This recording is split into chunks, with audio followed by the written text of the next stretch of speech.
Naam, kwanza tunapenda kumshukuru Mwenyezi Mungu mwingi wa rehema, ametujalia afya tele.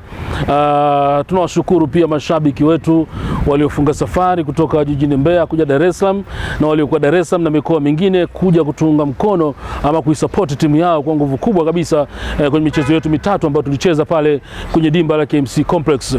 Mchezo wa kwanza tulicheza tukiwa away dhidi ya wenyeji KMC, tukapata ushindi wa goli 3 bila majibu. Mchezo wa pili tukacheza dhidi ya Tanzania Prisons tukiwa wenyeji, tukiutumia uwanja ule kama uwanja wa nyumbani.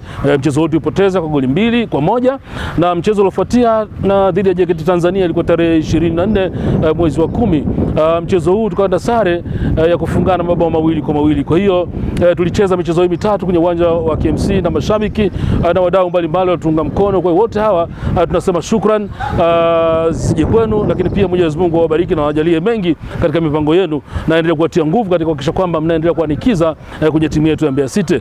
Lakini shukrani za pili zinakwenda kwa wenyeji wetu timu ya KMC ambao pia ni wamiliki wa uwanja wa KMC Complex.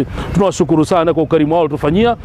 Mambo mengi mazuri wametufanyia. Hakika haiko siku na sisi tutawalipa mambo mazuri kama tufanyia, kwa sababu sio jambo dogo mtu kukupa uwanja wake wa nyumbani, na si jambo baya sana hata kama ukija ama ukienda ugenini ukakuta chai na pilipili, basi unakunywa chai na pilipili, maisha yanakwenda. Iko siku na sisi tutawakarimu vizuri kama ambavyo wao wametukarimu. Timu yetu ina mapumziko ya takriban siku 11 kuanzia tarehe 25 mwezi Oktoba mpaka tarehe 4 mwezi Novemba. Tumetoa mapumziko kwa wachezaji, benchi la ufundi, ili waweze kupumzika kidogo, na tutakaporejea tarehe 4 tutaanza maandalizi ya mchezo wetu utakaochezwa away dhidi ya Mashujaa pale mkoani Kigoma. Na mchezo utakaofuatia utachezwa kule jijini Tanga dhidi ya Coastal Union. Kwa hiyo tunaomba tuendelee kuwa pamoja, tuunge mkono timu yetu, support timu yetu iweze kufanya vyema na tuweze kufikia malengo yetu ambayo tumejiwekea katika ligi ya soka Tanzania bara. Lakini pamoja na hayo pia timu yetu ya vijana chini ya miaka 20 tayari iko kambini, imeanza mazoezi, inajiwinda na ligi ya vijana.